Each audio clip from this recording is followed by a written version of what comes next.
The next speaker is my good friend, Captain Dave Christian. Dave was born in Florida, raised in Bucks County in Levittown. Graduated from Woodrow Wilson High School, Villanova University, Rutgers Law School, Middlebury College, with a degree in Russian. Dave's military career, he was the youngest commissioned officer since the Civil War at the age of 18. Captain, the United States Army at 20, medically retired for wounds in combat, to include gunshots, rocket-propelled grenade wounds, and 40% of his body burnt with napalm. By the way, Dave wrote a book. If you're looking for some really good reading, it's called Victor 6 by David A. Christian. Again, Dave was medically discharged with full rank and privileges at the rank of captain at the age of 21. Dave's military decorations include twice recommended for the Medal of Honor. He received the Distinguished Service Cross, 2 Silver Stars, Bronze Star, Air Medal for 25 combat assaults into hot landing zones, and 7 Purple Hearts. Numerous other awards for valor and honor. If you get a chance to talk to Dave today, you'll see some of his awards on his jacket. Ladies and gentlemen, it's my honor to introduce Captain David A. Christian, an American hero.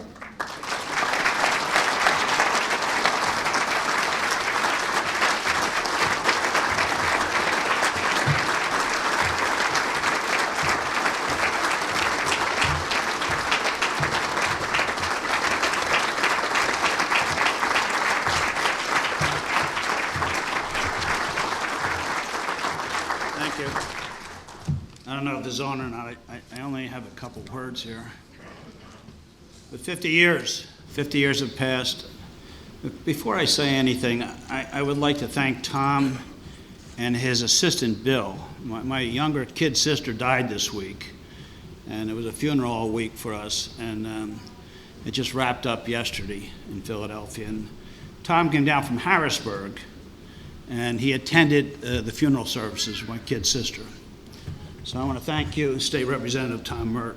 He's really a man. I think about it. I saw our commander here of the base, Bill, and I could see him choked up. I could see him speaking with emotions. I could see him speaking from his heart. And it's just very moving that as a Vietnam veteran, 50 years ago, I didn't care how anybody spoke, I'll be honest with you. I came back on a C-141 on a stretcher, and they said they were sending me to a burn hospital, and then I'm being moved from one burn hospital in Texas to another burn hospital in Walter Reed to a ward to Valley Forge General Hospital. And the sergeant was shouting at everybody on the bus there, and he said, "Of course you know what VFGH stands for." And I thought it meant Valley Forge General Hospital, and he said, "Very few go home." So I thought, geez, I don't want to go to this place, you know. But it was different. Yes, it was different. But we went as individuals to that war, if you remember. We went as one kid on the block and another kid on the block. It wasn't a unit that went, and it wasn't a unit that came back. And I don't think that, and ladies and gentlemen, you all know, many of you here have enough years behind you that you know there's no such thing as a coincidence. I think that they saw in World War I and they saw in World War II that if you let the military come back as units, they'll politically become strong. So we came back one at a time to our neighborhoods. Some people stayed in their rooms. Some people committed suicide. The suicide rate for Vietnam veterans were more than the number on the wall in Washington, D.C. More than 58,000 men committed suicide from the Vietnam War. Thinking about issues such as Agent Orange and post-traumatic stress, I helped write the legislation for post-traumatic stress legislation, PTSD. I helped write the legislation for Agent Orange. My office was broke into. They stole different things out of my office. Who was they?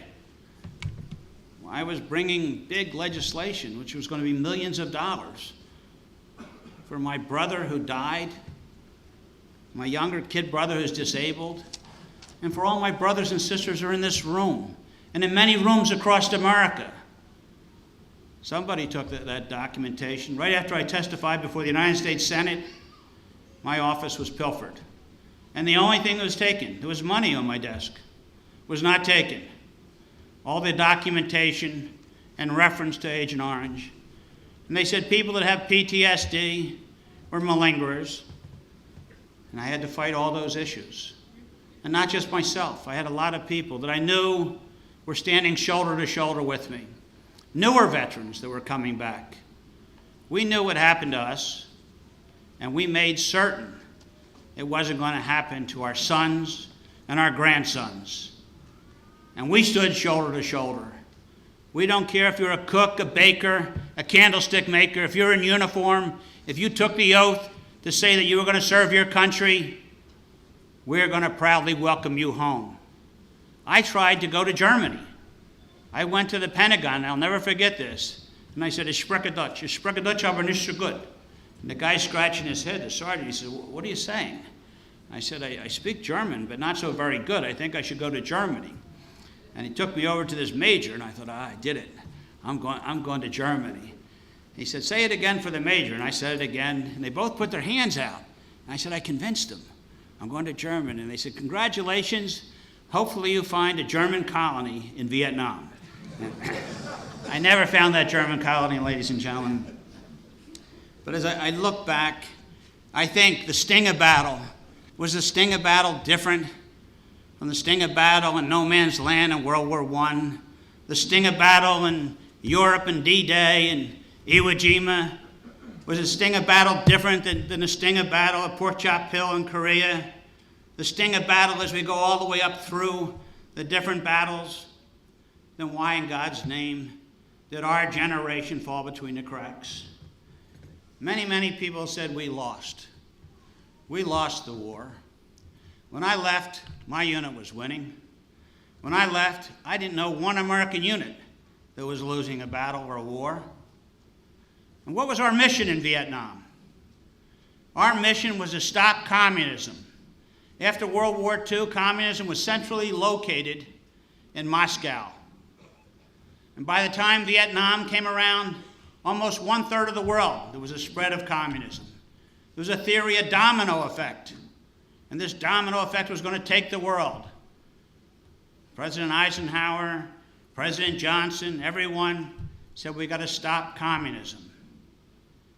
Ladies and gentlemen, would you believe we accomplished our mission? Communism never moved further than Vietnam. And the Soviet Empire fell because of the people in this room. The blood, the guts, the sacrifices for what you did. I don't care if you stood guard in the Berlin Wall. I don't care if you were in Korea. I don't care if you were in Vietnam in the steamy jungles. Didn't matter where you were in the world. Just think, the empire, the Soviet Empire, and the push of communism was stopped because of the Vietnam veterans. I did my mission.